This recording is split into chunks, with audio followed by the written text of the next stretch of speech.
to the Queen by Madame de Conti Madame Lenner Mand'Etioles.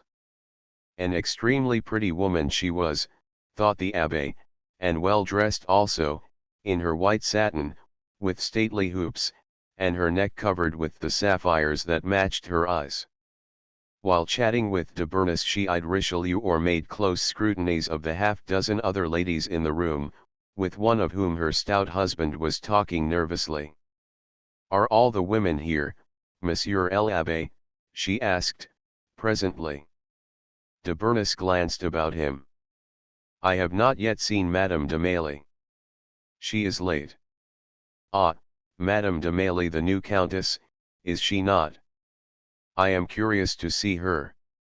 She is a cousin of Madame de Châteauroux. Her husband is the cousin." His wife de Bernis shrugged ended his exile for him, and so brought him back to his famous Marie-Anne. However, they say that he never sees her now, so furious is the jealousy of his fair colonial. You know it has been whispered, madam, that his majesty is less insensible than the young de Mailly. "Ah! She is not lost yet, then?" inquired Madame d'Etioles, hastily. "Not yet. But when you have been presented," Madame and de Bernis finished the tactful sentence with a look which completed it admirably. Madame d'Etioles smiled with affected indifference, and her next remark was interrupted by the entrance of someone whose arrival at the anteroom created a small sensation. Deborah, with Claude beside her, carrying her cloak, and Henry de Mailly a step behind, with her fan and scarf, floated delicately in, her laces trailing noiselessly about her, apparently unconscious of her beauty, or of the fact that every eye in the little place was upon her. Richelieu, abruptly leaving de Mouhy, hurried to her side, inwardly delighted with her appearance. To Claude's surprise, and perhaps a little to Deborah's also, he paid her no compliment whatever, but merely began a flying conversation on the people, the evening, and the season's promise of gaiety. "So that is the Countess de Mailly," observed Madame d'Etioles, after a long scrutiny. "How very a colonial she appears, and how inelegant she is with those small hoops. Her manner is bourgeois, one can perceive at once. Present her to me, Monsieur l'Abbé." De Bernis, with an inward smile and very willing obedience, crossed over to Madame de Mailly, and, after his salutation and some murmured phrases that made Deborah flush, informed her of the request of Madame d'Etioles. Deborah assented readily, for she hailed with no little relief the prospect of talking to a woman. She was not fond of the conspicuousness that court ladies struggled for, and which resulted from being surrounded with men. A Maryland training was not that of Versailles. In the end it was Richelieu who performed the introduction between the women. After their courtesies, Madame d'Etioles addressed Deborah very cordially, and with so many pretty words about her toilet that de Bernis nodded to himself at her display of one of the traits which promised a court success. While the little group stood talking in one corner of the anteroom, the First Lady was summoned for presentation. No one but the Abbé took any notice of the exit. He, however, whispered to Richelieu, "They say that the king will not be present this evening. Is it so?" The Duke took snuff, slowly. "My dear Abbé, if I could read His Majesty's mind I should be First Minister in a week." De Bernis smiled, but looked unsatisfied as he turned again to the ladies. Presently, however, Richelieu continued in his ear, the king had supper with Monseigneur, who made certain dutiful remarks regarding his fiancée, the Infanta Marie.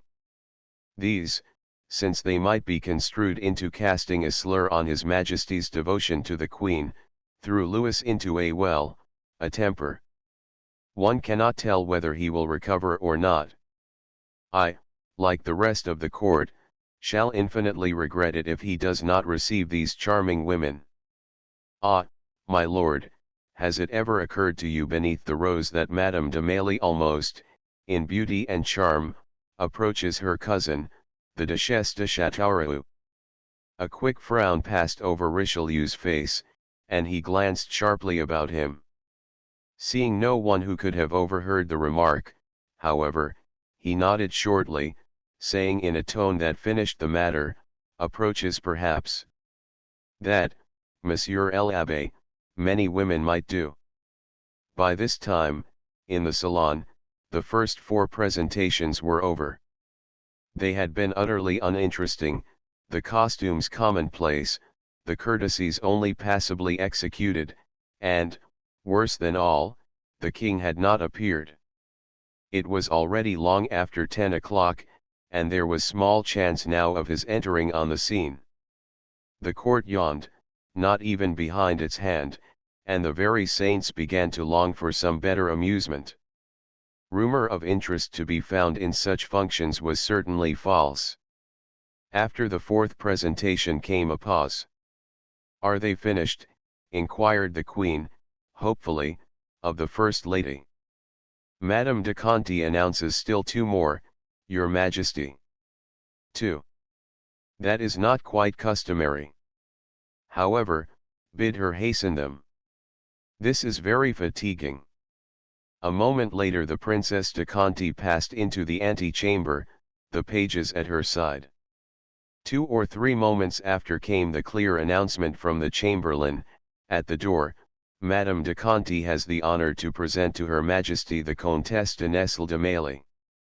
At that moment a small, tapestried door cut in the wall beside the throne, and designed for unceremonious escape or arrival of royalty, was pushed quietly open, and Louis appeared. He was not instantly perceived, for every eye in the room was just then fixed on Deborah, who, with Madame de Conti at her side and a royal page bearing her train, entered and passed slowly up the salon towards the Queen. Halfway up the aisle, at a slight sign from her conductress, she made the first reverence. They were not simple to perform, these presentation courtesies. One was obliged to stop short in the walk, and, without any perceptible break in movement, sink slowly to the floor, rise again, and proceed. Many had been the nervous debutante who overbalanced in going down, and had to be rescued from disgrace by the skill of her lady of honor. The barest murmur approval from the gentlemen and assent from the ladies floated through the room as Deborah went gracefully down a second time. And the murmur continued, changed into one of surprise, when, Marie Leczinska being perceived to have risen, the king was discovered beside the throne, his whole attention concentrated on Madame de Mailly in her laces. Deborah herself was extremely nervous. She alone, of all the roomful, had witnessed the entrance of the king. And now, as she finished the progress, her eyes, unconscious of what they were doing, remained fixed on Louis' face. The king was delighted. He answered the gaze with a slight smile, and beheld the young woman's eyes quickly fall, while the color rushed into her cheeks. The Queen, owing to the presence of her husband, stood, while Deborah made the last of the 3 grand courtesies. Her Majesty was greatly pleased with the youthful innocence of Madame de Mailly's face and the odd simplicity of her costly dress. Therefore, when Deborah made the motion of kissing the hem of her garment, she extended her hand instead, and afterwards murmured, graciously, "It is with delight, Madame, that we receive you in our salon."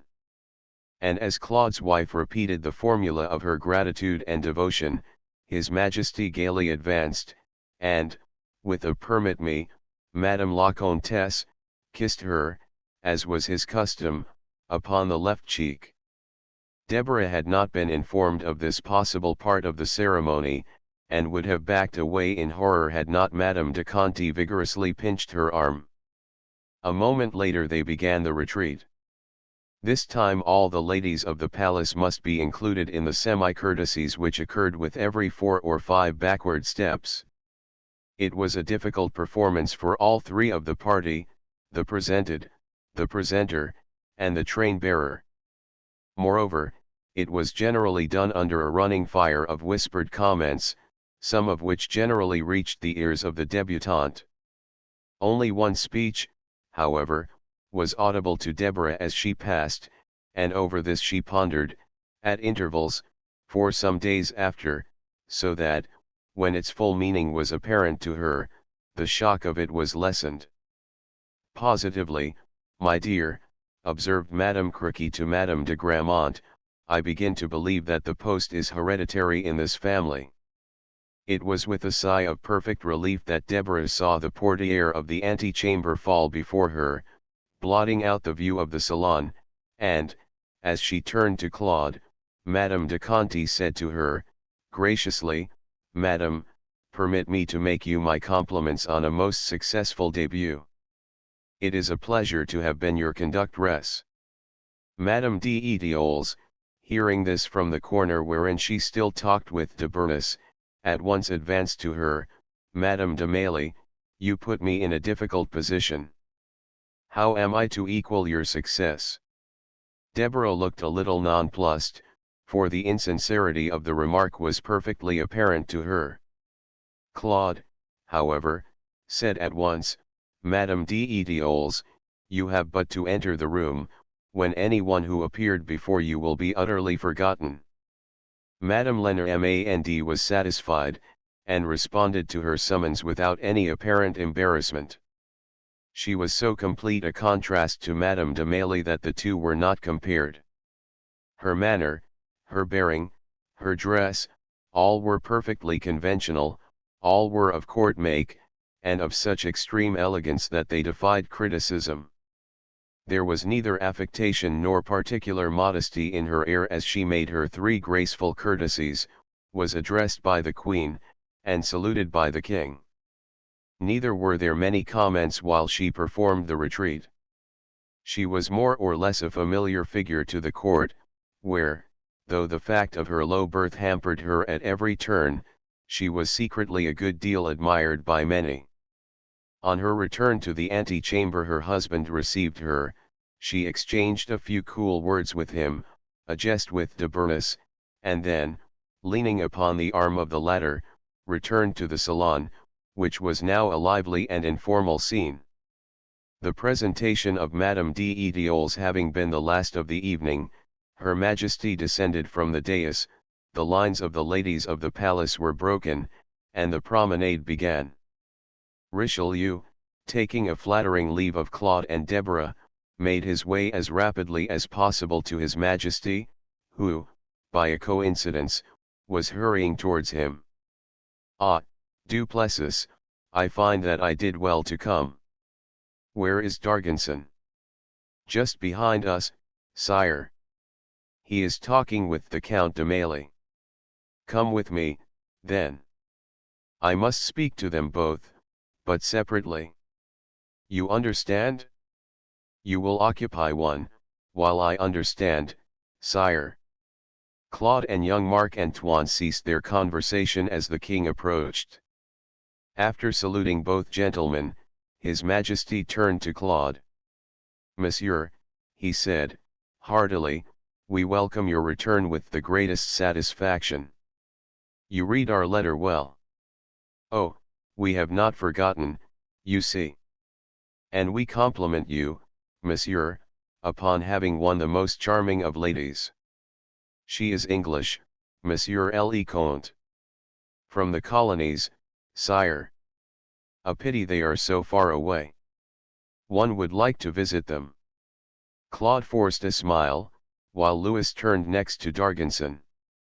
Upon this Richelieu at once crossed to the Count and opened conversation with him so adroitly that the king's next remarks were happily inaudible.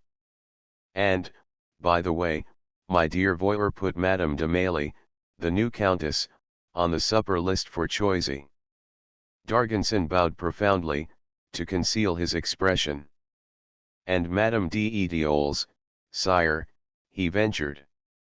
Louis hesitated. Not as yet," he said, finally. Chapter 6 Snuff Boxes. It was the afternoon of November 22d, 10 days after the king's return to Paris, not yet 24 hours since Her Majesty's first salon at Versailles. The Abbé de Bernis, companionless, was proceeding slowly out of the grand entrance of the palace and down the broad avenue towards the first fountain. It was a raw day, grey and bleak, with a northeast Austrian wind, and an atmosphere resembling the relations between France and England. Nevertheless, the Abbé François was not walking hurriedly. If he were going into the town of Versailles, he was taking a circuitous route. The dress that he wore was decidedly non-clerical, being a rich costume of cramoisi satin, with very presentable Mechlin ruffles, and a heavily embroidered waistcoat.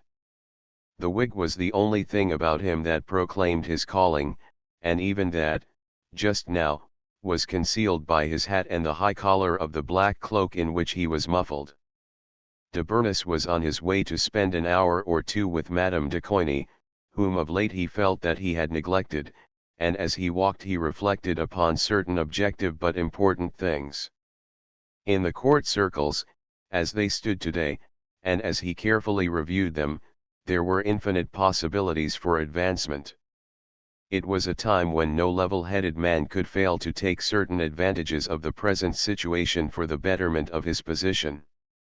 For the first time in 10 years, the court was open. No favorite ruled the king, and, by consequence, the kingdom. And here the way was almost as clear for the ambitious among men as among women. For he who should be the one to bring to the notice of the King of France his next more than queen might, by his own unaided effort, obtain all the honor, glory, and left-handed, subtle power now divided among half a dozen ministers and courtiers. By the time de Bernis got so far in his meditations he had reached the Star, and was about to enter the Grand Park, with its love-named alleys, and the gloomy bosquets, so enticing in summer, now so grimly grey. The bare, black trees and shrubs, the frozen ground, the unshaded statues, poetic only when set in plumy foliage, hideous and indelicate now all suddenly flashed over the abbé's senses as being like the remains of a dead passion, stripped of all the softening graces and secret beauty lent by love when love is hot. The simile turned his mind again to the woman whom he was going to see, Victorine, the little Victorine, whose whimsicalities had won his heart, but who was as tiresome as any other woman when she became to him devoted, submissive, content to obey, without even the desire to rouse jealousy in him. Was he tired of Victorine? Was her influence gone? Was she no longer of any use? De Bernis paused for an instant and thought. Of use? There was only one usage to which he could put a woman of Madame de Coigny's position. That was make, or at least attempt to make, her the greatest lady at court. Would Victorine de Coigny be capable of filling that place at his request? Had she influence enough in high places? Would she be fresh enough to his Majesty to please? Should he make the attempt? By the time the abbé reached his temporary destination he had made shift to answer his not very creditable questions and come to a kind of hazy determination concerning his course. Madame de Coigny was at home and would receive him. He was shown directly from the ante-chamber to the little salon off her boudoir. Here he seated himself by the heavily curtained window, after throwing hat and cloak upon a chair beside the tall escritoire. Madame kept him waiting. He crossed his knees, and pulled from one of his pockets a little article wrapped in a feminine handkerchief. Returning the wrapper to the pocket, he sat idly examining what he held. It was a cross of golden filigree, apparently of Eastern workmanship, and set with red stones. The sun, at the moment, was near to breaking through the clouds, and he held the little thing up to watch the light play over the garnets, when the boudoir door opened and Victorine came quietly in. "What have you there, François?" He rose, looked approvingly at her toilet, and held out the cross. "I found this, by chance, 2 or 3 days ago among some old possessions of mine sent from Tours. Would you care for it? I offer it not as a symbol, you understand. Merely an ornament. It is not valuable. Thank you. It is valuable to me. I will keep it always like all of your gifts. He smiled slightly as she seated herself at a little distance from him. She was even paler than usual, and looked as though she might have been suffering physically. You are not well today, he asked, gently. Oh yes, perfectly. I am never ill. I scarcely saw you last night. What did you think of the presentations? Is not Madame de Mailly lovely? The Abbé shrugged. Very pretty. Parvenu, however. I prefer Madame d'Etioles, but you before them all, Victorine. A smile broke over her face, and, for a moment, transfigured it. Ah, François, that is as you were. Lately, sometimes, I had thought you changed towards me. He saw here an approaching opportunity for his difficult proposition. Rising, he drew another chair close to her, seated himself in it, and negligently took one of her hands into both of his.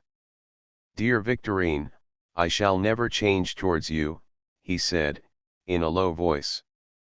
But there are some things which you do not quite consider.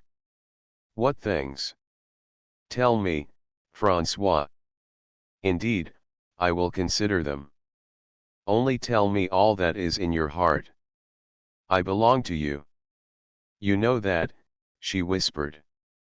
De Bernis moved uneasily. Tell what was in his heart? He was wiser than that, but his way was not easy. You know, little one, that I am not a powerful man, not an influential one. Yet I am ambitious. I have but a small place to keep. There is a great one which I wish to win. A cardinal's hat, Victorine. That is my dream. You see, I am opening my heart to you. Ah, if I could make you a cardinal, if I could make you pope, François. If I could make you the greatest man in the world. You have made me the happiest, he answered, tenderly, touched a little by her unselfishness. Then, if that is true, François, what more can you desire? The Beretta could do no more for you. I am caught, my philosopher. And yet ambition does remain. I am not quite the happiest of men. I would wish to give you a higher place. I wish to be worthy of you. I would give you, for your slave, the most powerful man in France. Ah, she said, smiling, I could love him no better than I love you. My dear, if I were given my choice between you and the King of France, do you not know which I should choose? He bent over her quickly. Which would you choose? How can you ask? You do not doubt me. Nay, but, Victorine, if, by being favorite of the court, of the king, you could further your own interests, if you could further mine, if I asked it of you. He broke off suddenly. Her face was changing. What do you mean? She demanded, and there was something in the tone which made him thankful that he had gone no further. She breathed convulsively, but went on in a lighter manner. Are you testing me? Are you trying to learn my nature, how far I would sink? Ah, François, you, who have given me such joy, the only happiness that I have known, have given me also my greatest sorrow. Do not think, because I renounced everything for you, that I am like the women of the court. I love you always more dearly than honor. But, François, it was only for love. I am proud that you had no position to give me. I swear to you, by what I still hold sacred, that if the post won by Madame de Châteauroux were offered me by His Majesty, on his knees, I would prefer to die than to accept such a thing. She passed her hand over her forehead, and lay back again in her chair, smiling a little at his earnest frown. I do not censure Madame de Châteauroux, François, you understand. She loved the king as I love you. The actual veracity of this last statement was an immaterial thing. It was Victorine's belief in it that did her honor. François did not remark upon it, neither did he voice any further confessions of ambition. Madame de Coigny was singularly blind to her interests and his. She was not the type of woman that belonged to a court. True, had her position been rather more influential, no man need have desired better things than would have fallen to the lot of the sagacious abbé. But, being only the wife of a Marquis Field Marshal, and too single-hearted for wisdom, she was a luxury undesirable for a rising man. For an instant de Bernis' thoughts were directed to the husband. After all, his position as one of the favorite courtiers, and one really esteemed, would have been difficult to overcome in order that Madame might be installed alone in the palace. It was as well, perhaps, that her trend of mind was such as he had discovered it to be. It was also as well that, in the midst of the reflective pause, the antechamber door should unexpectedly have opened, and M. de Coigny himself have entered the room. "Ah! Pardon me, madam. I was unaware that you were engaged." Victorine rose quickly, looked at her husband, saw his eyes meet those of the abbé, and remained silent. De Coigny was about to turn upon his heel and leave them, to her great relief, when François spoke. "I beg, monsieur, that you will not let me deprive you of Madame's society. I am just on the way to Paris, and was taking my leave as you came." He finished, quite heedless of Victorine's imploring glance, which, however, de Coigny caught. "If you are going to the city, you must first have something, a glass of wine." "Yes, yes. It will not be long. I will order at once." In spite of de Bernis' earnest protestation, Victorine summoned the valet and ordered wine and rissoles for all three. "You will, then, allow me to partake with you?" asked the Marechal, with a quizzical scrutiny of his wife, who merely nodded, saying, dully, "We are delighted, monsieur." De Bernis was displeased. It was never agreeable to him to face Jules de Coigny, and he would have been glad to escape at once after that destructive silence of Victorine's. He had all his ideas to readjust, a fresh plan to make, and a verse or two to compose for extemporaneous use during the evening. However, he made better show of being at ease for the next quarter of an hour than did Madame, and he managed to carry on a very creditable conversation about the Vauvenargues salon while sipping his wine and crumbling the pate.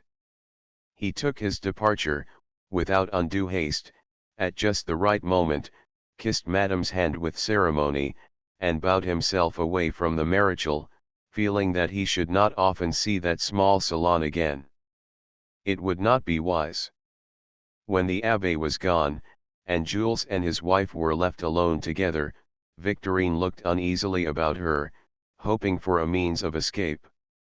"I must ask your pardon, madame, once more, for having been so stupid as to have intruded upon you. Jérôme did not inform me. It is of no consequence, monsieur. As you heard, the abbé was on the point of departure. Did you, by some chance, wish to speak with me?" The matter was not of great importance. "However, I thought that it might please you to learn that Madame de Châteauroux is likely soon to be reinstated. This afternoon His Majesty was good enough to talk with me freely and tête-à-tête. He misses the Duchess very much. He is preparing, quietly, to place her at her post again. She is your friend. I thought that it might give you pleasure to know. Of course, what I have told must not be repeated." "Thank you, Jules. I am very glad. Marie has been my good friend always. It was she, I believe, who presented to you M. de Bernis." "Yes," replied Victorine, looking up at him in surprise. There was a pause. De Coigny should have been making his departure. Yet still he stood there, as awkwardly as possible, half turned from his wife, who sat regarding him in some astonishment, and without the desire to say a word. The marshal's head drooped a little. He put one hand to his forehead, and seemed to be going through an inward struggle. Several moments passed. Madame moved restlessly. Finally she said, "What is it, Jules? What have you further to say to me?" Coigny shook his head and passed his hand over his eyes. "It is immaterial, Victorine. I have already said it once. I will not repeat myself. It is immaterial, I say. Good afternoon." "Good afternoon."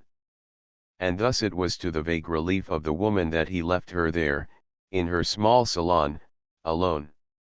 The first part of the foregoing conversation might have proved very serviceable, at this time, to the Abbé de Bernis.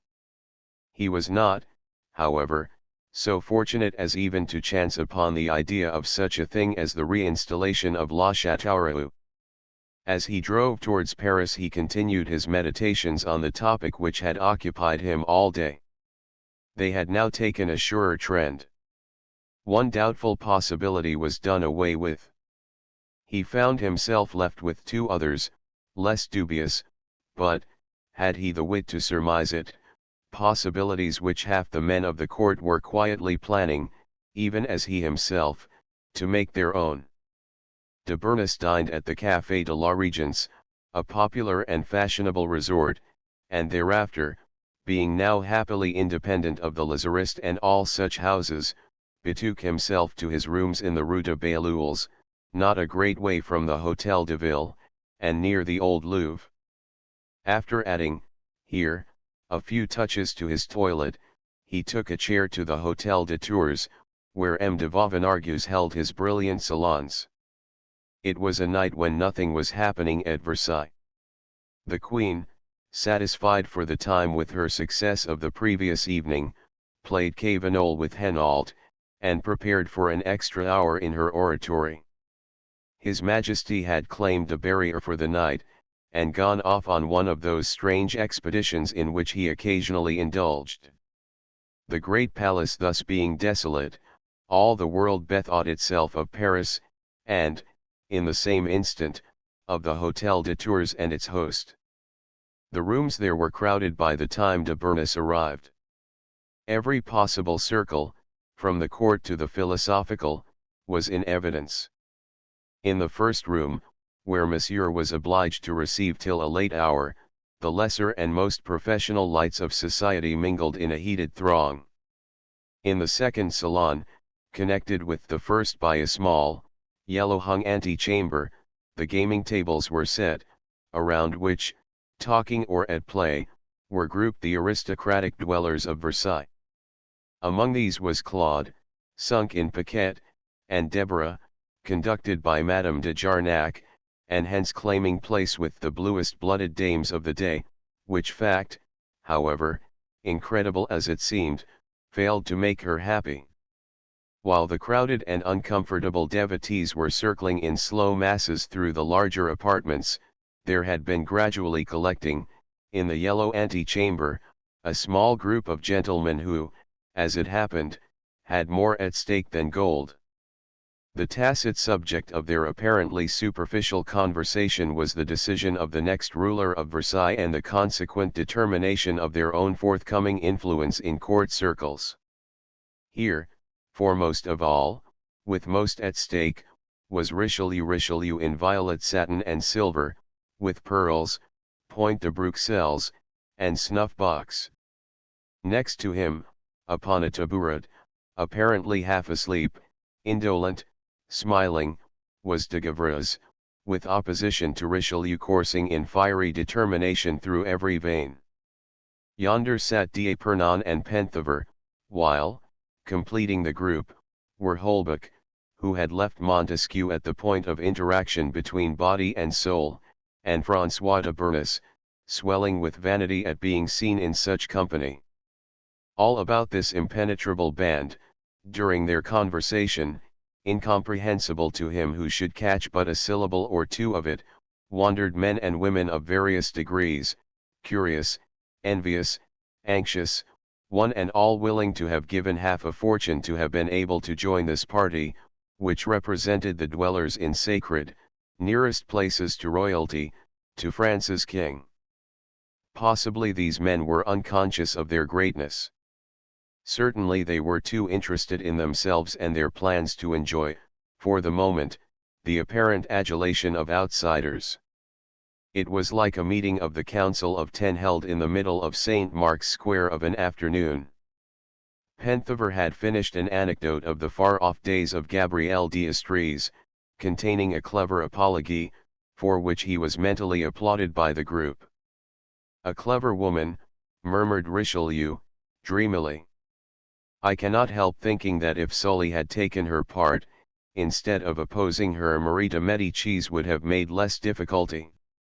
Richelieu stared at de Gavras, who had interrupted somnolently, and remarked, with some insolence, "You miss the point, I think. Her Majesty is scarcely included in the affair." "No, Al Sully. Marie de Médicis' fate," was the retort. Richelieu shrugged. "It was too vague, Jacques. Let us return to the present." "We shall find it less complicated," suggested Holbach, quietly. The others acquiesced with alacrity. Their problem was too important to trust to forgotten history for solution.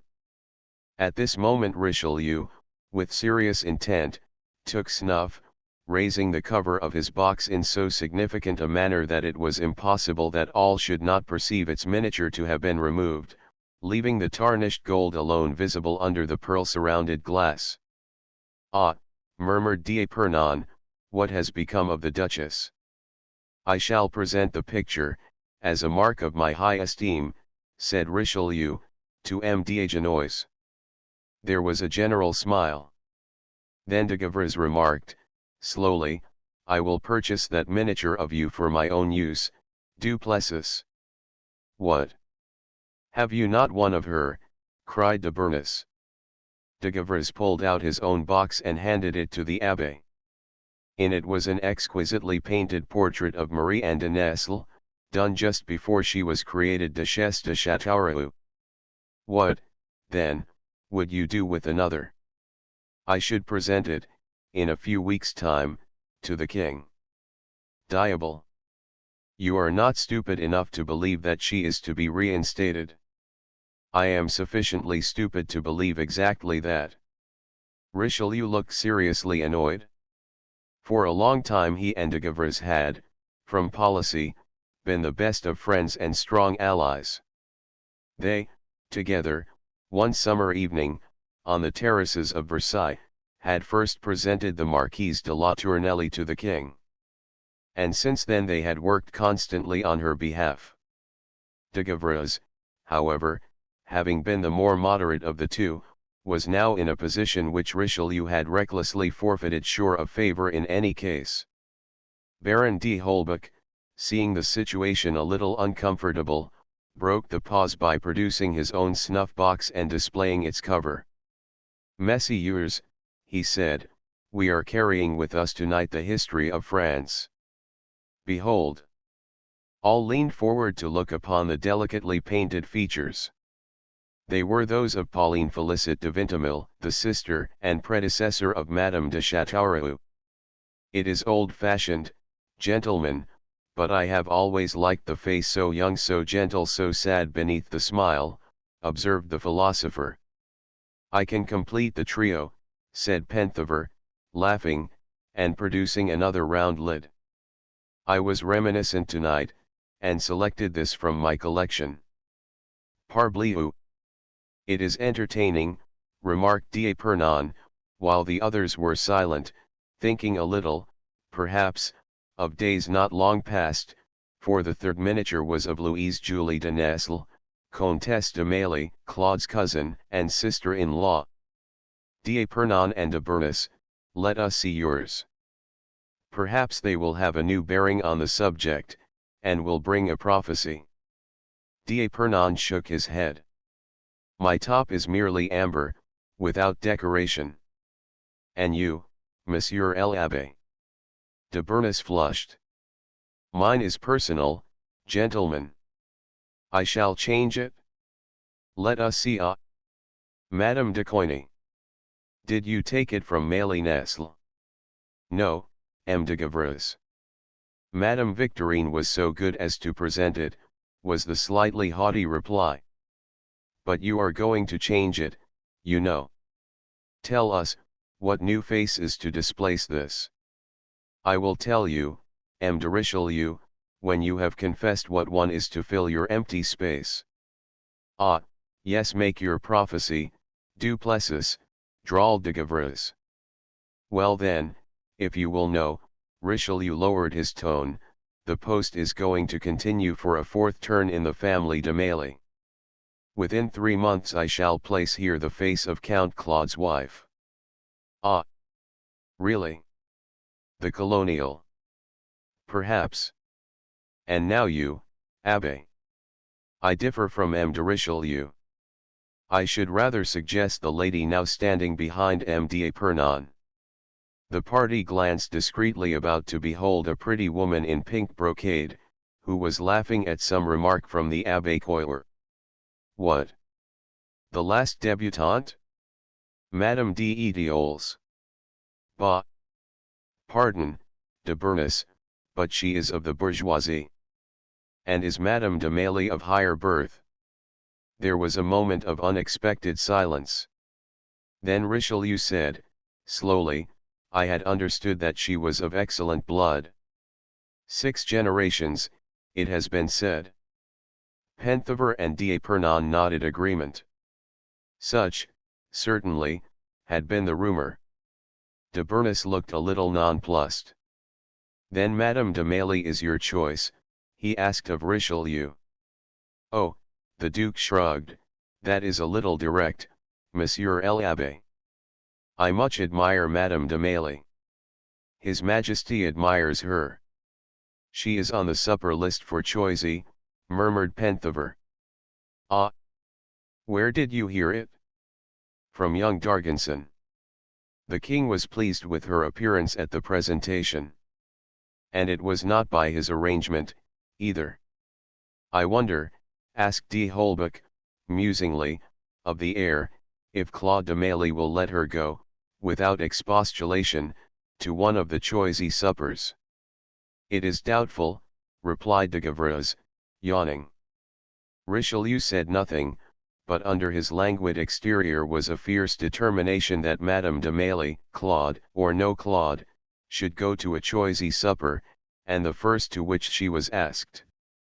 And now, Monsieur l'Abbé, what attributes for the post has your pretty bourgeoise, Madame d'Étioles, inquired d'Épernon.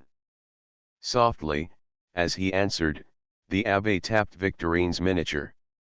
One attribute, Monsieur le Duc, which I think that Madame de Mailly lacks, and without which a woman is to be frank useless.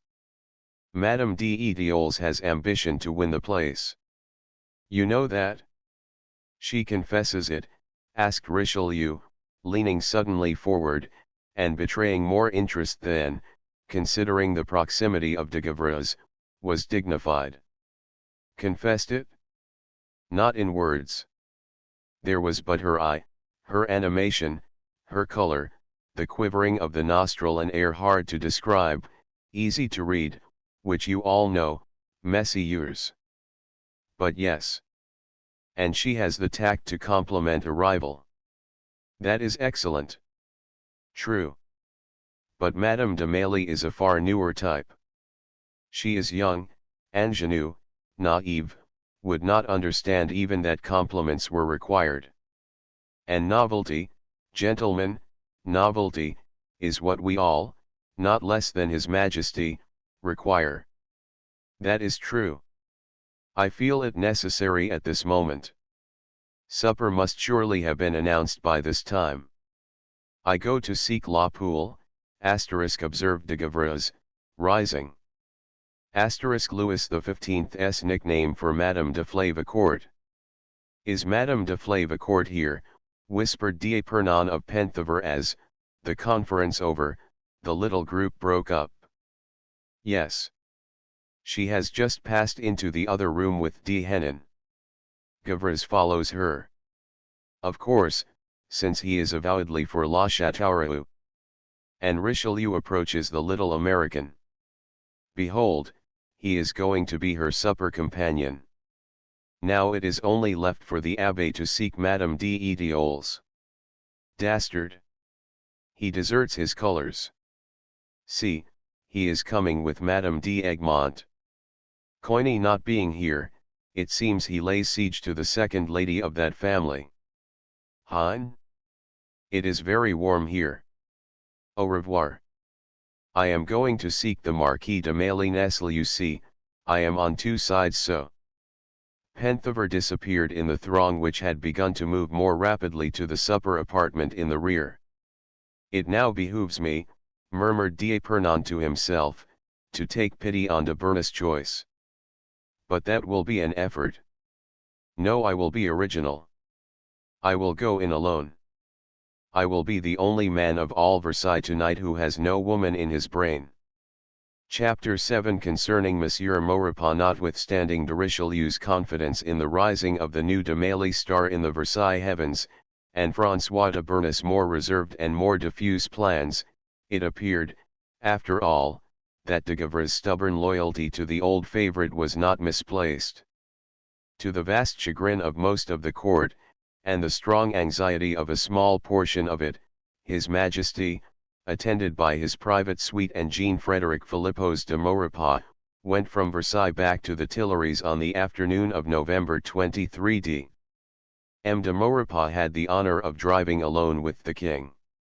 The roads were bad, and the royal coach grievously heavy, so that the poor minister came to be in difficulties for entertaining conversation towards the last stages of the 3-hour journey. Louis listened good-naturedly to his various remarks, but at length took occasion to switch the topic round to that one of all others which Maurepas had been trying to avoid. "'Tis said, Philippos," observed the king, blinking, "that our dear friend the Duchesse de Chateauroux, and you, our other dear friend, are not amicably disposed towards one another. How is this?"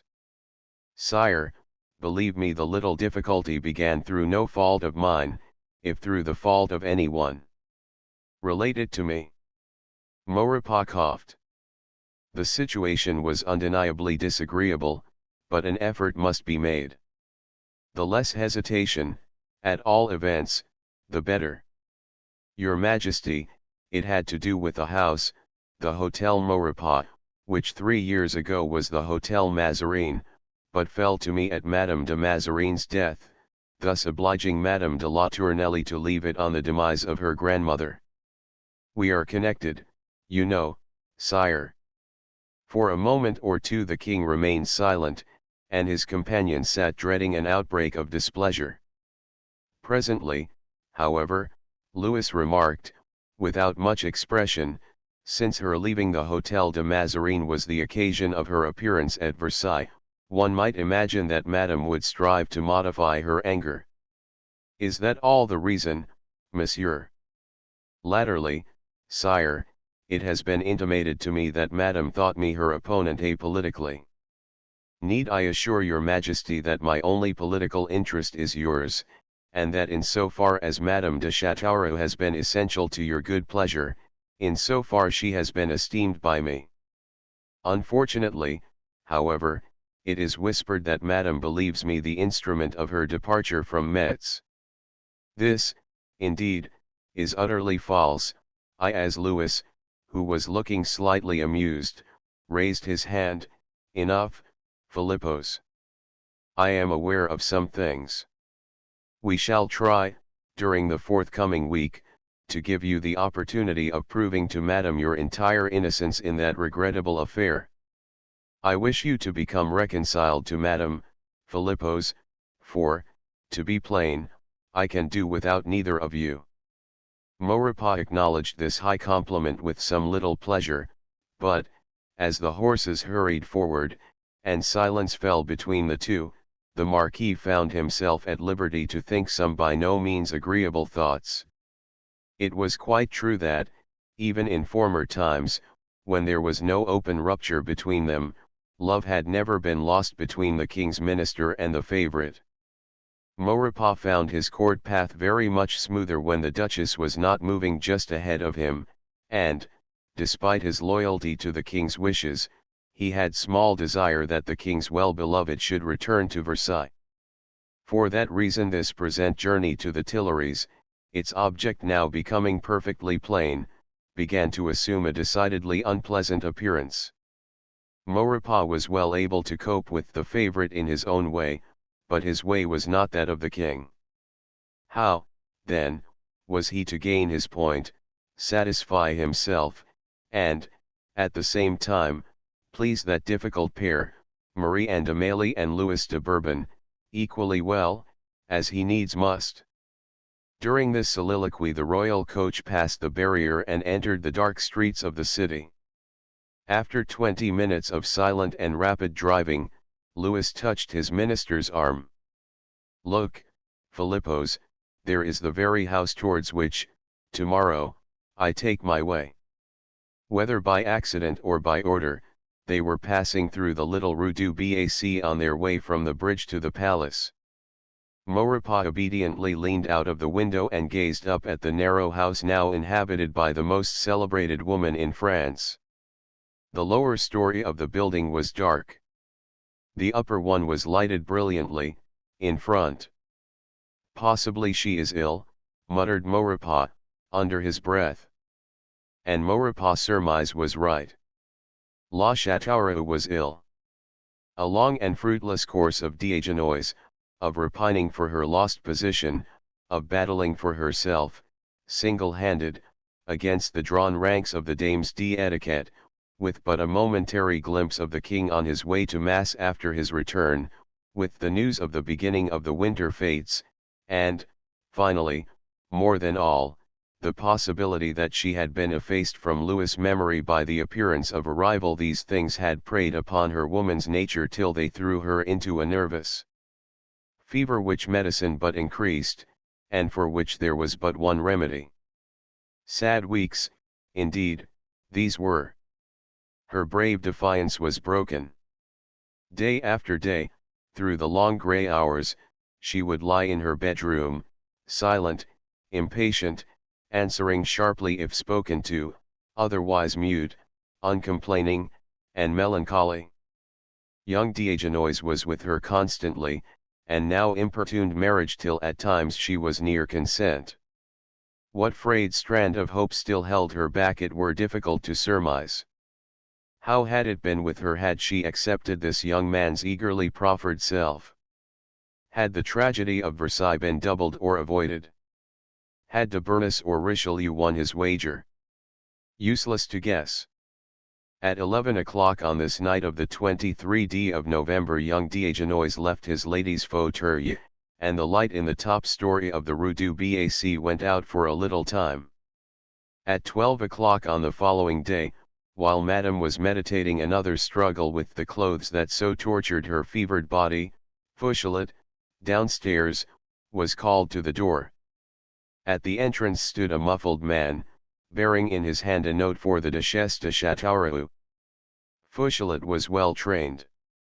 He gave no sign, but his heart grew big, for his own position's sake, when he recognized the sharp features of Bachelier, the king's confidential valet. "There is no answer?" queried Madame's man, peering out. "Yes," was the reply. And so Bachelier waited in the lower hall. In 10 minutes the lackey returned. Bachelier rose. "Well?" he asked. "At 9 o'clock this evening," was the message. And with it, and a nod of satisfaction, the royal servant left the house. He left much behind him that may be easily enough imagined. Enough to say that the designated evening hour found the once gloomy little hotel in a most unwonted condition. The whole lower floor was lighted softly, with not too many candles, for Madame de Châteauroux's face bore the ravages of anxiety and illness. The salon, in perfect order, was empty. Not so the little dining room, a charming place, with elaborate decorations of palest mauve and gold, a crystal chandelier, and a tiny round table in its center, heaped with a profusion of flowers, and the most delicate collation that Madame de Flavicourt and the chef together could devise. No wines had been brought up, for they were kept cooler below. But here, upon her chaise longue, no rouge upon her flaming cheeks tonight, hair elaborately coiffed for the first time in many days, swathed all in laces, covered with a piece of pale, embroidered satin, arms and hands transparent in the light, her whole form more delicate than ever before, reclined Marie and Amélie waiting. Minutes passed and the hour drew near. Madame moved nervously, her hands wandering over the shadowy garments. The whole hidden household breathed uneasiness, anticipation. Clocks chimed 9. The hour was past. He was late, no. Madame de Châteauroux sat up. There had been the faintest knock at the door. Fauchelevent hurried through the hall. For an instant the Duchess tightly clenched her hands. Then her face changed utterly in expression. All anxiety and eagerness slipped away from it. It had become calm, cool, indifferent, showing strong marks of physical suffering. The eyes burned with determination, but her mouth wore a peculiar, disdainful smile that few women, in her place, would have dared to use. Now a black-cloaked figure hurried through the salon, stopping on the threshold of the room where Madame lay. Here the protecting hat and coat were rapidly thrown aside, and the newcomer hastened to Madame. "Anne," cried the king, gazing down at her in delight. The cheeks of La Châteauroux grew a little redder, her eyes a little more brilliant. "Your Majesty will pardon me that I do not rise," she said. "Vauquelin told me of your illness." "I am sincerely sorry," he returned, examining her closely.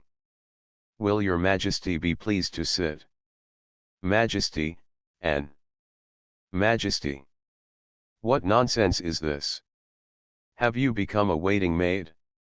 It is Louis when we are together, you and I." Madame drew away a little.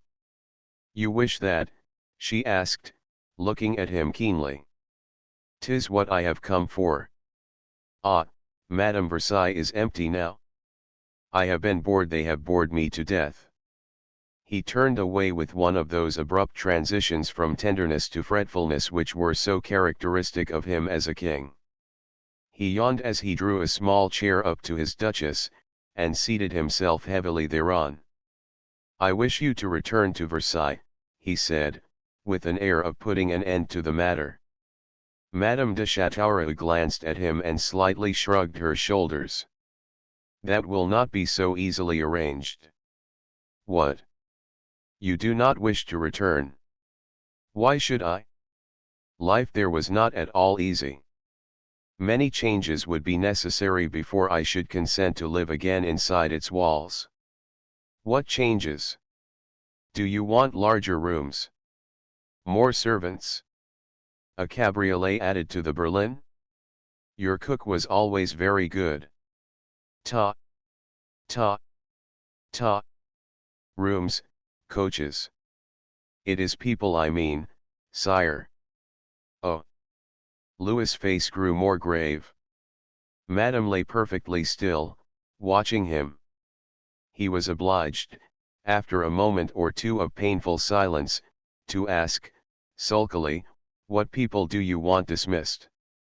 "Your Majesty might easily surmise that." "I? How am I to surmise your rancors, Anne? My dismissal from Metz, it was against my wishes, I swear to you," he put in, hastily. "Then your repentance for scandal," she murmured, quickly, smiling beneath her lids. As the king flushed, she was wise enough to waive the point. "I am aware that you were so generous as to wish me to remain there," she observed. "But the man who did cause my departure, my was Chartres, madame. I am unable to dismiss a prince of the blood from Versailles even for you. I did not refer to Monseigneur." It is Maurepas that I want sent off. Maurepas? Morty. Do you fancy he had anything to do with it? He had all to do with it. He hates me, that man. I vow that until he has left Versailles I will not show my face there at any cost. Louis grew red with irritation. You are absolutely wrong, Anne. De Maurepas had no more to do with your going than I swear it. Then who was the man that instigated Monseigneur to force his way into your apartment? The king hesitated. Richelieu was a great favorite with him. Were it possible he would have kept the truth of the matter from Madame. If it were not possible, he sighed, mentally Richelieu must go. He could, at all events, be spared better than Maurepas, who had the invaluable ability of steering the waterlogged ship of state very skillfully between the oft-threatening Scylla of debt and Charybdis of overtaxation. Presently Louis rose and moved over to the table. Here, after looking absently about, he picked up an egg filled with cream, a new and delicate invention. Taking up a knife, he struck off the egg's head. This was a favorite trick of his, and one which he performed with unerring daintiness. Look, Anne. Had it been Maurepas who forced our consin, this is what we should have done to him. He smilingly held up the end of the shell for her to see, and then, putting it down, began to eat the cream. I had not heard that anyone had been beheaded of late. I thought it was out of fashion, observed Madame, with apparent interest. True enough. I'll send Maurepas to tell you about everything. But, look you, if I have that person exiled, if I present you with a list of courtiers for you to do as you wish with, if I reinstate you mistress of Versailles, will you in turn grant me 2 requests? Let me hear them. You must see no more of Diogenes the creature whom I once exiled. And Philippos and you must be reconciled. I will not have quarrels in my household. Will you agree to these things? He looked at her sharply, and she returned the glance with one that he could not read. The first Diogenes poof. You may have him. He wearies me inexpressibly, she said, after a pause. But Maurepas besides, I have not yet signified a wish to return to Versailles. A month ago I wrote to Richelieu that I never should. Really? To Richelieu? And what was his reply? Nothing. He did not reply. A pity. Well then you refuse to come back. No. That is, I would not refuse, but that I am not fond of M. de Maurepas. She had carried her stubborn insolence too far at last. The king frowned, threw away his egg, and marched steadily over to where he had thrown his hat and cloak. It is as well. I gave you your choice, madam. Maurepas is no Comtesse de Mailly. Neither you nor any woman can drive him from my court. At the tone of Louis' voice Madame's heart had suddenly ceased to beat. She saw her mistake. Was it too late? No. On the threshold of the doorway the king, after a hesitation and struggle with himself, turned. She seized her final opportunity without a pause. Holding out her arms with exaggerated feebleness, she said, slowly, "Send Philippos to me tomorrow. He shall plead his cause." And thus her danger must have ended, and Louis' point have been satisfactorily gained, for it was past midnight when France left the Rue du Bac, to proceed by chair to the Tuileries. "Maurepas will be with you at noon, and may the God of friendship preside at the meeting," were his parting words to the Duchess, who nodded and smiled her approval. Then, while Fauchelet and the second valet cleared the remains of the feast from the little, disordered table, the mistress of Versailles, pale, burning with fever, and exhausted with fatigue, every nerve quivering with excitement at the life reopening to her, dragged herself to her bedroom, where Madame de Lorragoise and the round-eyed maid awaited her arrival. On Thursday morning, which was the 25th of November, the king broke fast with Maurepas at his usual hour. Louis was sleepy, and slightly, very slightly, inclined to be sharp of temper.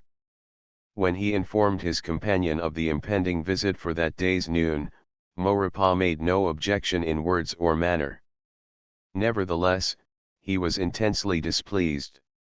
He knew very well his master's ways, and he realized that the tone in which he was bidden to come to a full and cordial understanding with her grace was not to be disregarded. Therefore, at 5 minutes to 12, with official punctuality, M. Jean-Frédéric Philippos, Marquis de Maurepas, carefully but not elaborately garbed, arrived in his chair at the hotel in the Rue du Bac. He was admitted there without delay, and Fauchelet's answer to the suave inquiry for Madame de Châteauroux was, "Will Monsieur le Marquis do Madame the honor to ascend to Madame's bedroom?" The Marquis, very much put out, did Madame that honor. Madame de Châteauroux was dressed and lying back in a deep armchair. To accentuate her pallor and the fever flush, she wore a negligee of red, and over her knees was thrown a velvet robe of the same color. In his first glimpse of her the minister noted all of this, and distinguished the affectation from the reality. He perceived his disadvantage, and began at once to calculate how far he might try her strength without inducing tears, before which he was as helpless as any man. "Monsieur, I am charmed to behold you again. And I, Madame, am desolate to find you not perfectly well." There was a little pause. The Marquis anticipated being asked to sit down. Madame seemed to forget this courtesy. So, to his chagrin, Maurepas continued to stand, concealing his awkwardness and his ill humor as best he might. At least the Duchess took no notice of his discomfort. "Madame, His Majesty commanded my appearance before you. Doubtless there was a reason, of which, however, I am entirely ignorant. There was a hint on the king's part of a reconciliation necessary between us. I did not understand the use of the word. Have we, then, need for reconciliation?" He spoke with a smile which annoyed Madame, not for the first time. "Monsieur, last evening His Majesty was here to request my return to Versailles, and the resumption of my duties as Lady of the Palace of the Queen. This, on certain conditions, I am willing to do. You will, however, readily perceive how impossible it would be for me to return while at Versailles dwells the man who brought about my dismissal from Metz, in August. Do you not agree with me?" "And if I do?" queried Maurepas, warily, doubtful of her point. "If you do, monsieur. Will you, then, exile yourself on my arrival?" "Exile myself? Pardon me, I do not understand you. I ask you, monsieur, if it was not you who wrote the letter of dismissal from Metz, that one delivered to me by D'Argenson."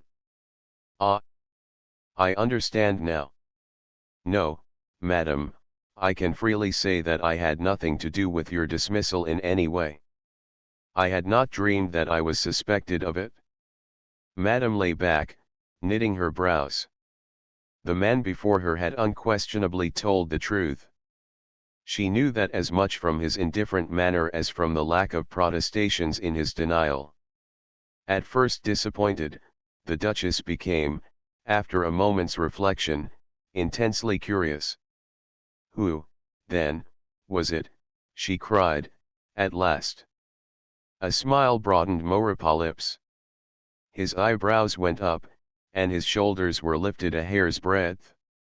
"Madame, how should I know?" "Ah, peste! In the same way that the whole court must know. Truly, I should be a fool to go back to Versailles ignorant of the name of him who had sought to ruin me. Every one would be laughing behind my back. Monsieur le Marquis, you may either answer my question or return to the king the message that I shall, after all, remain here. Madame, this is beyond my province." I am quite innocent of evil intent towards you. What others have done is not my concern. Maurepas spoke urgently. He saw himself getting into such difficulties as a diplomatic man dreads most. Madame was angry. You have heard what I say. You shall abide by it? Tell me or go. Maurepas sought his snuff-box agitatedly, and took a large pinch. On one side stood the anger of the king, on the other the life enmity of a man who had before climbed gallantly out of deeper difficulties than the one into which the reinstallation of Madame would throw him, Louis Armand du Plessis, grandnephew of the greatest cardinal. And now was he, Maurepas, reduced to trusting to a woman's word? Must he sue for that? Twice he paced the room from door to windows and back again, saw no help during the distance, and finally, disgusted with himself, waved lack of invitation, drew a chair to the Duchess' side, and sat carefully down. Madame de Châteauroux, listen. I am unfortunately placed. I am anxious to do you the favor you ask, and yet, for political reasons, I am unwilling to incur the displeasure of a powerful man by allowing it to be known that it was I who informed you of his lack of devotion to your cause. You perceive this. The Duchess looked thoughtful. The words had been crisply spoken, and had betrayed none of Maurepas' real discomfiture. Certainly, said she. Well, then, regretfully but necessarily, I must impose certain conditions under which, only, will I consent to divulge this matter to you. What are the conditions? Ah! They are neither unreasonable nor difficult, madam. As soon as you re-enter Versailles, His Majesty will send to you, as he informed me himself, a list of the courtiers' names, which you will have the privilege of revising.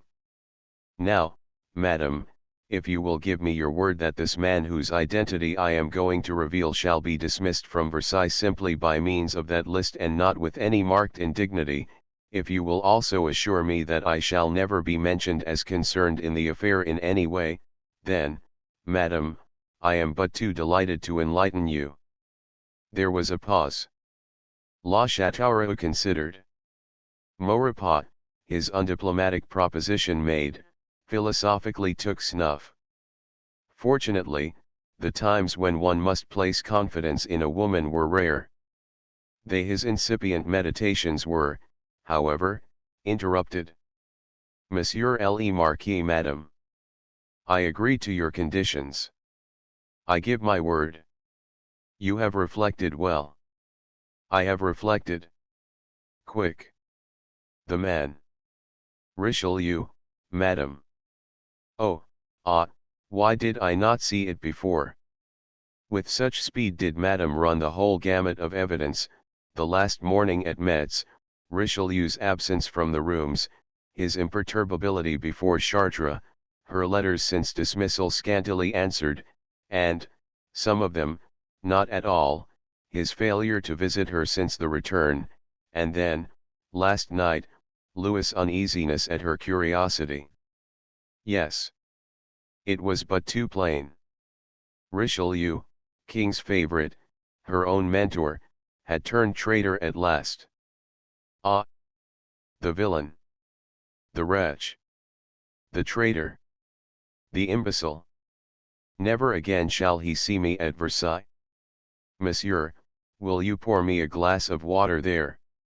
Upon the little table at her side stood a high pitcher and a small silver goblet. Maurepas hastened to comply with the request, and, as he handed her the cup, he noted how eagerly she drank, how bright was the flush on her cheek, how transparent the hand that she held to her face, and then the rather grim question came to him whether, after all, Richelieu's banishment would endure very long. But the thought was only transitory. After all, a woman of 27, strong of body and stronger of spirit, is not carried off at the very summit of her career by an intermittent fever. Thus, when she returned the empty cup to the king's minister, and their glances met for a second, he read in her face resolution and to spare to carry her through much more than such a sickness as her present one. Have no fear of me, monsieur. I shall not betray you. Will you accept my gratitude? Maurepas bowed courteously. When shall we at Versailles have the opportunity of welcoming you and Madame de Lauraguais back again? The Duchess looked quickly up with a flicker of amusement in her eyes at his elaborate tone. I do not know. I am, at present, as you may perceive, scarcely able to be moved so far or to enter upon my week of duties as Lady of the Queen, even should I reach Versailles safely. I must wait here till I am stronger. Till that time M. de Richelieu may relieve the King's ennui. Must you retire so soon? Maurepas was evidently upon the point of departure. The affair between us is concluded, is it not? May I take to His Majesty the word of our renewed friendship? Madame de Châteauroux held out her hand, and, while the minister bent over to kiss it, she smiled down on the powdered head with a look in her eyes that he, could he have seen it, would have considered with something like apprehension. Our friendship is ratified, M. de Maurepas. Au revoir. I shall be the first to welcome you at Versailles. Thank you. With Maurepas for one's friend, who could dread anything? You flatter me too much. Au revoir. So, with a final salute, and a grim smile at himself for his undeniable defeat at a woman's hands, Maurepas concluded his task, and, with relief at his heart, crossed the threshold of the dwelling of the favorite of France. Chapter 8 Deep waters. The king and his companion returned to Versailles on Friday, as quietly as they had left it 3 days before, and it was probable that most of the court was unaware that His Majesty had been invisible for any but usual reasons, exclusive hunting, and intimate suppers, somewhere, with someone. The little circle of royal companions who selected what details of gossip might cross the threshold of the salle du conseil or the petits cours intérieurs into the Œil de Bœuf were extremely discreet. For days rumor, always with the name of La Châteauroux as a refrain for her verses, flapped over Paris and Versailles, chanting vigorously. Keepers of journals, D'Argenson and the worthy de Luynes, wrote wildly, contradicting one day all that had been said on the day before, and which, in turn, would be falsified tomorrow. Was Madame la Duchesse really to be reinstated, or, like her sister predecessor, to be kept on there in Paris in sackcloth and regret ever after? This question no one definitely answered. Madame d'Etioles, now and then in the palace, more often away under the close surveillance of her husband, trembled between anticipation and despair. There was another at court in much the same way. This was Richelieu, who, for the first time since his debut, living as he did at the very door of the kingdom's adytum, was still outside the pale of knowledge. Daily he scanned the face of Maurepas, a suavely blank space, which hinted tantalizingly at how much lay behind it. The king's demeanor was no less incomprehensible. He was generally sulky, seemed to have settled down into a routine, attended 4 war councils and 2 of finance, to Macauld's terror, in 1 week, ate little, drank much, was seen often in unofficial but very private conference with Maurepas, and now and then treated Richelieu with such open and kindly affection that fainting hope revived in the Duke's heart, and he ceased numbering days. As a matter of fact, La Châteauroux continued to be ill, for a king's favor will not banish malaria in 1 day. Madame de Lauraguais was growing intensely anxious to be safe at Versailles again. The Duchess, curiously enough, was infinitely less impatient. Perhaps she knew too well what Versailles meant to experience unmixed joy at the prospect of the return. Not till physical strength was hers again did she care to go into the inevitable maze of intrigue, enmity, and deceit which one entered by the door to the little apartments. Dr. Quesnay, of Mere, a friend of Madame d'Etioles, none the less a good physician and a bluffly honest man, attended her in Paris assiduously. Under his care the favorite certainly improved, day by day, till, on the 4th of the last month of the year, 4 messages flew over the road, 2 from Paris to Versailles, and 2 from the palace there to the Rue du Bac. And that night the king did not sleep, but was, nevertheless, late to mass on the morning of the 5th, when a new day and a new era dawned for the Œil de Bœuf and for the history of France. The 5th of December fell on Sunday, and proved a day dull enough for all the court. For once their majesties dined together in the Salle du Grand Couvert, as Louis XIV would have had them do. But the king did not appear at his consort's salon in the evening. He merely informed her that it was his pleasure that she should hold a special reception 2 nights later, on the evening of the 7th, at which he would be present. Why, he did not explain. Though it would be the evening before the Feast of the Conception, and therefore a time for extra devotions, Marie Leczinska gratefully acceded to her husband's request, delighted at anything which should bring him into her rooms. In the evening Louis supped in the small apartments with a select company of privileged gentlemen, his pages of the court, Maurepas and D'Argenson. It is a feast of 9, my friends, the old Roman number. Let us, then, be classic in our drinking and our conversation, observed His Majesty, with unusual loquacity. And is it to gods or goddesses that we chant our praises, sire? Do we look to Olympus or Cythera? Demanded Maurepas, slyly. The king did not at once reply. Finally, with a smile peculiar to himself, he glanced at his favorite. You shall choose the toast, Duplessis, Jove or Venus. Richelieu, ignorant of a cause, was at a loss to read the subtlety. Venus, sire, he replied, raising a glass to the candle-light before he drank. Merely the goddess in abstract, murmured de Savre. Surely her present living counterpart were better worthy the wine.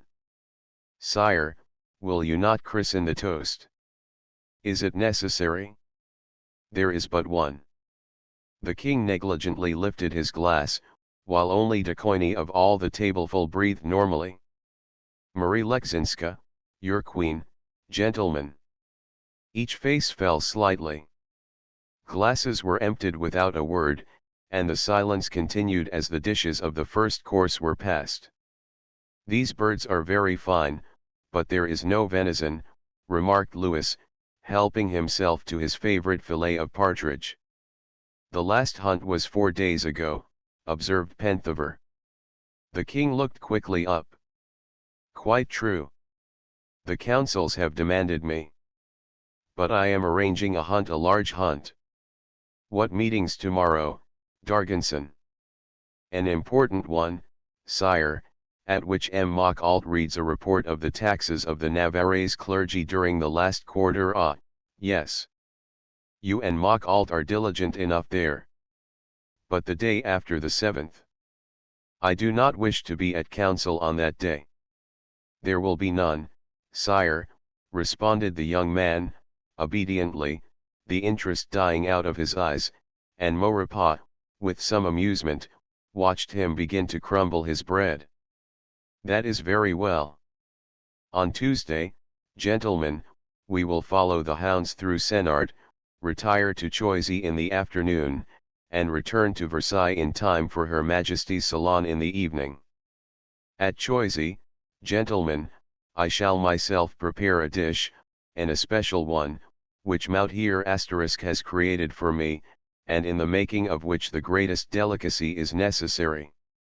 It is to be a vol au vent royal, à la the last of the name is not important. It will be a triumph of art. Louis' favorite chef.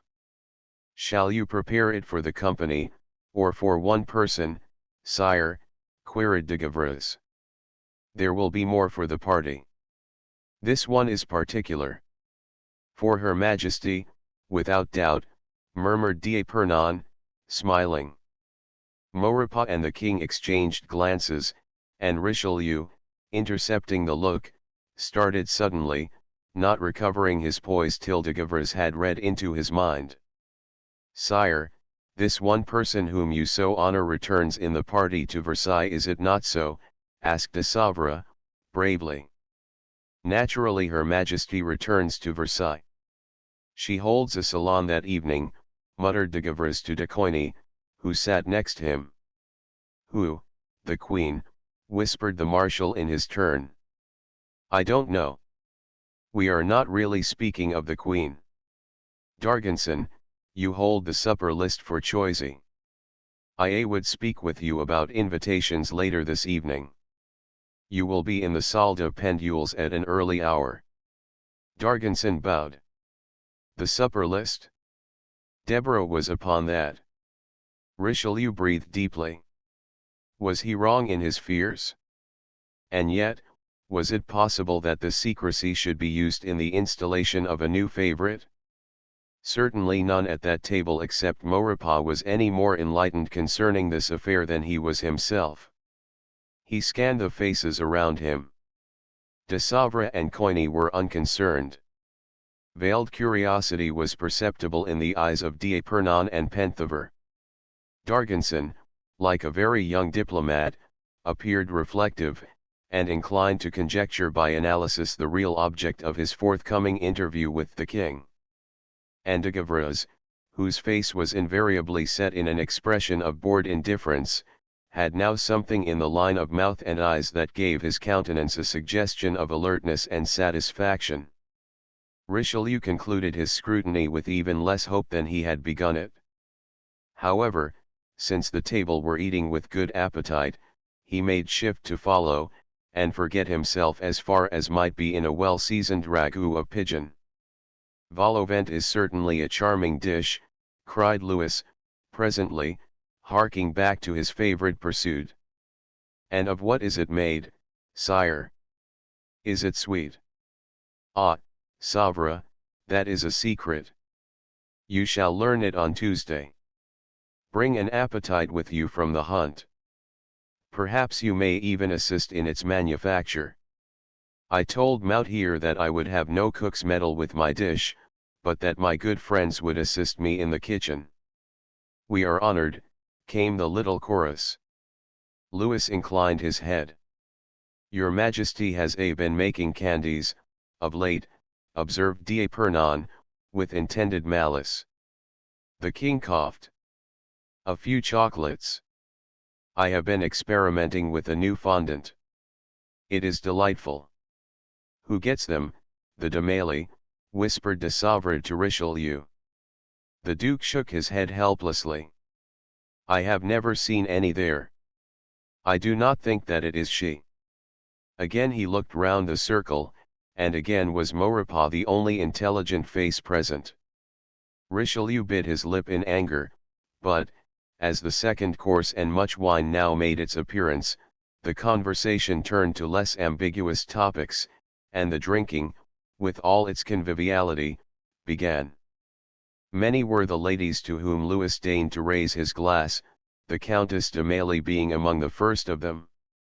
And when, an hour later, the 9 gentlemen rose from the table, the cares and fears of all of them were lighter.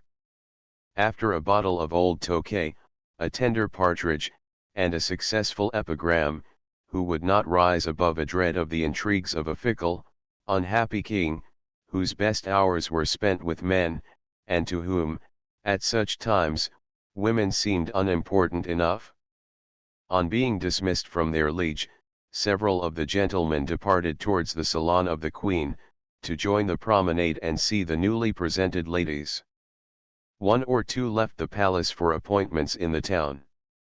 Richelieu, out of spirits, and glad to be alone, went off to the king's bedroom, where, as first gentleman of the chamber, he ousted Bachelier, and himself prepared the room for the grand couch.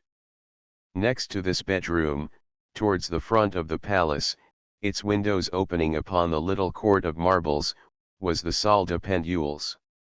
Here, after the supper, according to His Majesty's command, came young Darganson, with the list of courtiers eligible for choisy suppers in his pocket.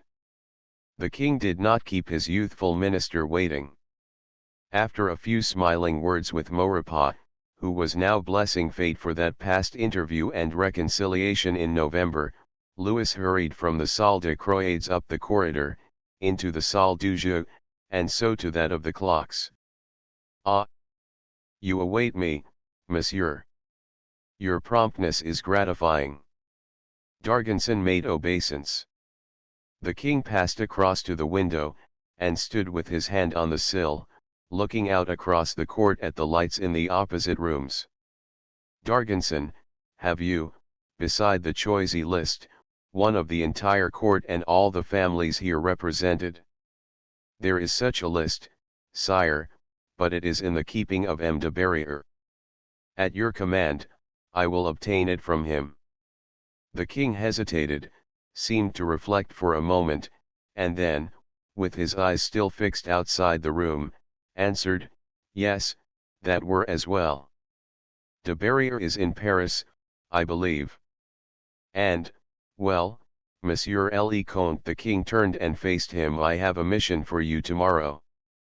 Darganson bowed. "You will leave for Paris, at an hour as early as you find convenient. Arrived at the city, go at once to the prefecture, obtain the written list of the court from de Barriere. I will send you an order tonight and proceed with that to the Rue du Bac, numero dot." In the candlelight young Darganson started violently. His Majesty smiled. "Yes. You will find there Madame de Chateauroux, and to her you will present the list. She will be so gracious as to read it through and to strike from it the names of those who have not the happiness to please her. In the afternoon you will return to me with the revised list, which I shall put into execution on Wednesday, probably. That is all, monsieur. I wish you good evening." The count was about to leave the apartment, when the king himself turned upon his red heel and abruptly left the room. Darganson, with a new horizon to his world, moved weakly to the side of the room, and sank upon a tabouret just as the door opposite to him swung open, and Richelieu, his task completed, appeared from the king's bedroom. "Hola, Mark. What is the matter?" "You need rouge," he said wearily.